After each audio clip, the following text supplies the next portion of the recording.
volta com a nossa aula sobre o que é o Espiritismo. E para isso a gente está usando o livro O que é o Espiritismo, um livro escrito por Allan Kardec. Na aula passada, nós estávamos falando o seguinte, que o crítico, né, vem e fala para o Kardec o seguinte, olha só, como é que a pessoa que quer aprender o Espiritismo, que é um aprendiz, né, vai aprender qualquer coisa se você, Kardec, não é, oferece as ferramentas necessárias para essa pessoa. E o Kardec diz o seguinte, ele responde, olha só, quando essa pessoa sinceramente vier, né, querendo aprender alguma coisa de forma sincera, eu estou aqui disposto a respondê-lo.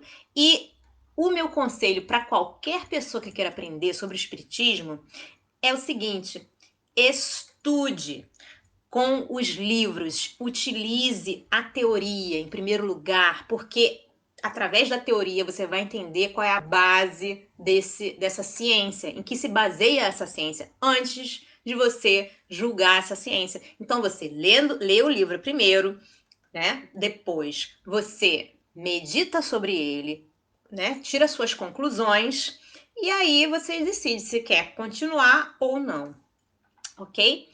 E nisso, a gente parte para o segundo diálogo, que é o diálogo com o cético. Entretanto, antes de continuar esse diálogo, eu gostaria de fazer uma diferença para você, dar uma dica, né, do que é o ceticismo e qual é a diferença entre o ceticismo e o materialismo, para que a gente fique bem atento quanto a essas duas formas de pensamento, ok? Então eu peguei aqui na Wikipédia para que vocês possam entender. Olha, o ceticismo. Cepticismo ou ceticismo é qualquer atitude de questionamento para com o conhecimento, fatos, opiniões ou crenças estabelecidas. Filosoficamente, é a doutrina da qual a mente humana pode não atingir certeza alguma a respeito da verdade. Quer dizer, você nunca está certo quanto à verdade. É o cético. Esse é o pensamento do cético, né? O ceticismo filosófico é uma abordagem global que requer todas as informações suportadas pela evidência. O ceticismo filosófico clássico deriva da skeptikoi, uma escola que nada afirma. Adeptos de pirronismo, por exemplo, suspenderam o julgamento em investigações. Os céticos podem até duvidar da confiabilidade de seus próprios sentidos, então eles se questionam a si mesmos sobre o que eles sentem, o que eles percebem. O ceticismo religioso, por outro lado, é a dúvida sobre princípios religiosos básicos, como a imortalidade, a providência e a revelação, ok? Agora, o que é o materialismo? Materialismo, em filosofia, materialismo é o tipo de fisicalismo que sustenta que a única coisa da qual se pode afirmar a existência é a matéria, que fundamentalmente todas as coisas são compostas de matéria e todos os fenômenos são resultado de interações materiais, que a matéria é a única substância. Como teoria, o materialismo pertence à classe da ontologia monista. Assim, é diferente de teorias ontológicas baseadas no dualismo ou pluralismo. Em termos de explicações da realidade, dos fenômenos, o materialismo está em franca oposição ao idealismo e ao metafisismo, deixando bem claro que o materialismo pode sim se correlacionar com o idealismo e vice-versa em alguns casos, mas o real oposto da materialidade é o mesmo sentido da metafisicidade, ok? Então, voltando à nossa aula, né? A gente já está na aula, né? Mas voltando àquilo que a gente estava estudando, nesse segundo diálogo entra o cético, né? Aquele que questiona tudo. Mas, entretanto, eu gostaria de mostrar para vocês um diálogo, né, de um materialista com um espiritualista, uma pessoa que né, crê na doutrina, né, aceita a doutrina e compreende a doutrina. Vídeo que tem no YouTube do filme do Bezerra de Menezes, onde esse diálogo se encontra. Eu só vou mostrar esse trechinho do filme para vocês, tá? Porque eu não quero aqui colocar o filme inteiro, que eu não acho correto. Bom, então esse aí é o diálogo do materialista, né, com o espiritualista. Olha só o que vai acontecer. Peço licença para uma breve intervenção, se possível.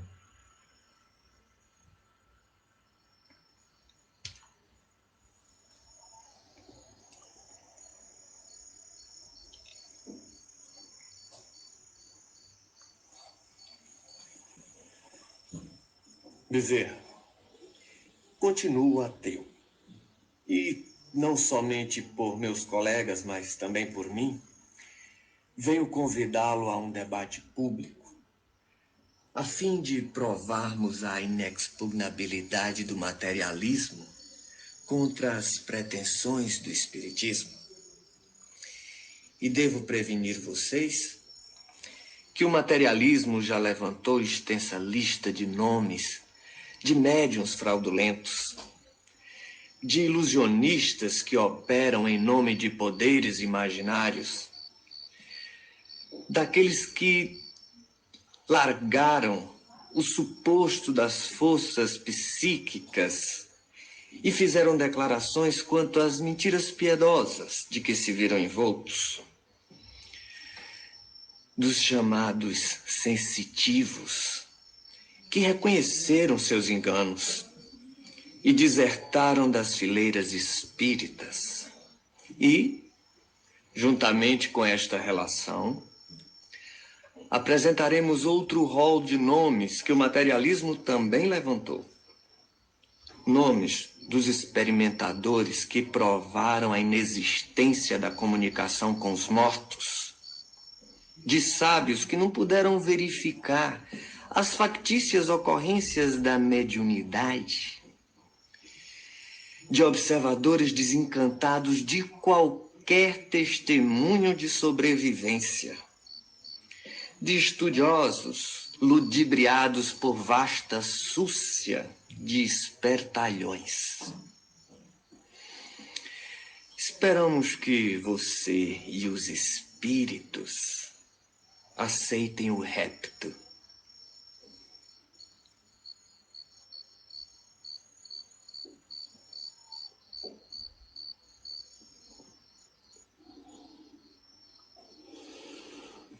Sim, meu irmão. Se é que posso chamá-lo, meu irmão. Aceitamos o desafio, desde que o irmão traga para o debate um infortunado que o materialismo tenha soerguido moralmente no mundo, um malfeitor a quem a dignidade humana tenha sido devolvida, um infeliz a quem o materialismo tenha restituído o riso, a alegria de viver.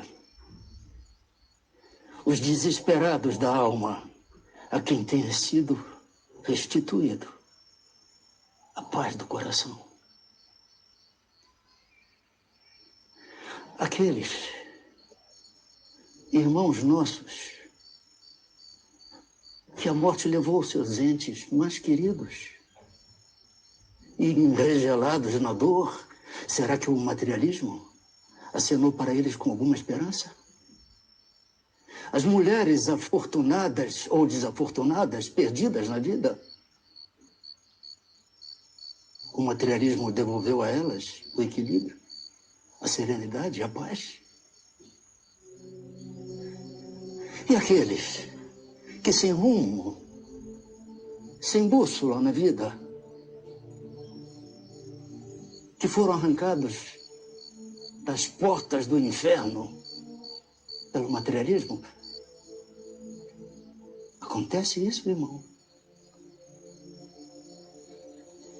E aqueles nossos mais queridos irmãos,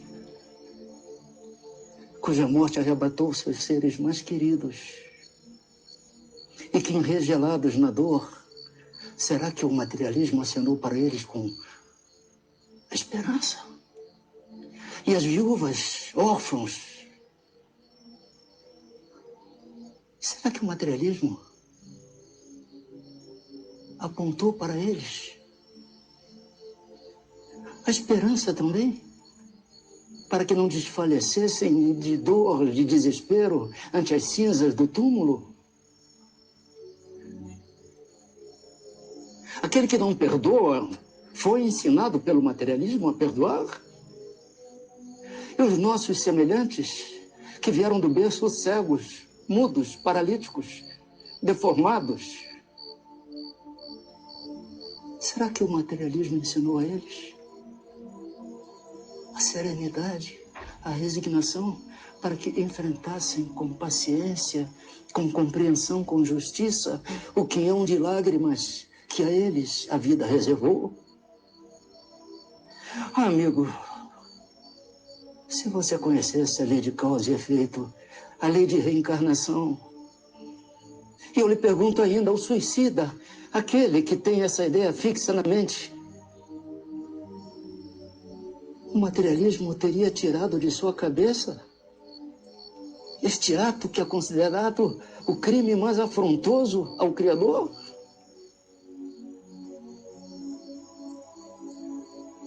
O materialismo esvai-se. O materialismo não preenche a existência. O que fica é um vazio existencial. O que fica é um vazio espiritual. Traga, meu irmão, um só ser desventurado que o materialismo tenha tirado do cipó de sofrimentos neste planeta de expiação. E nós, espíritas, aceitaremos o rapto.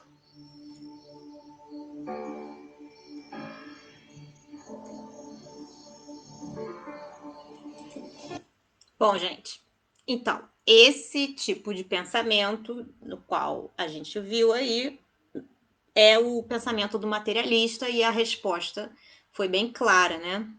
Quanto a ele. Ser o cético. Então, a gente volta aqui ao livro, né? O que é o Espiritismo. E o cético fala o seguinte para o Kardec: compreendo, cavalheiro, a utilidade do estudo preliminar que acabais de falar. Esse estudo preliminar é aquele que a gente falou aqui, né?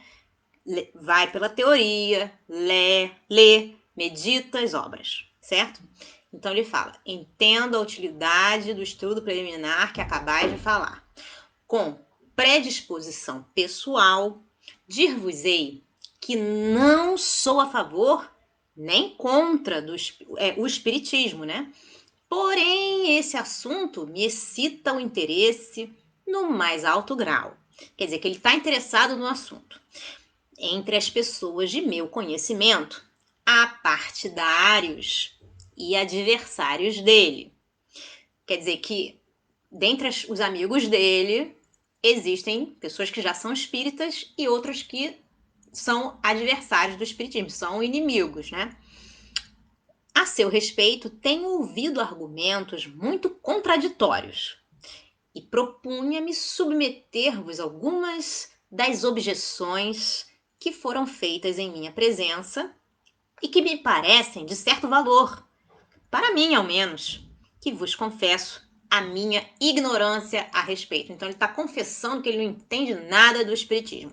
E aí Allan Kardec diz o seguinte: terei grande satisfação, meu amigo, em responder as perguntas que me quiserdes dirigir, sempre que forem feitas com sinceridade e sem pensamento oculto. Não tenho a pretensão, entretanto, de poder responder a todas. Quer dizer que ele não está dizendo que ele é o dono da verdade, ele não sabe de todos os assuntos, é claro. Então ele diz o seguinte: o espiritismo é uma ciência que acaba de nascer e da qual resta ainda muito a aprender. Seria, pois, grande presunção de minha parte pretender levar de vencida todas as dificuldades.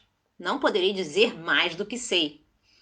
O Espiritismo prende-se a todos os ramos da filosofia, da metafísica, da psicologia e da moral. É um campo imenso que não pode ser percorrido em algumas horas. Compreendeis que me seria materialmente impossível repetir de viva voz e a cada pessoa, em particular, tudo quanto tenho escrito sobre essa matéria, para uso geral. Em prévia leitura, cada qual encontrará, além disso, uma resposta à maior parte das questões que lhe venham à mente. Essa leitura tem a dupla vantagem de evitar repetições inúteis e de provar um desejo sincero de instruir-se. Se depois dela ainda existirem dúvidas ou pontos obscuros, o esclarecimento não oferecerá mais dificuldade, porque já se possui um ponto de apoio e não se tem necessidade de perder tempo em rever princípios mais elementais da doutrina. Quer dizer, primeiro faz a leitura, né, o estudo, a meditação e depois vem com as perguntas. Se o permitirdes, limitarmos-emos, por ora, a algumas questões genéricas. Então ele fala, não vamos fazer questões específicas, vamos falar sobre questões genéricas no momento, ok? E aí a gente para por aqui por hoje. Na próxima aula vamos falar sobre esse tema, espiritismo e espiritualismo, ok? Espero que vocês tenham gostado dessa leitura tanto quanto eu. Um grande beijo a todos. Até a próxima.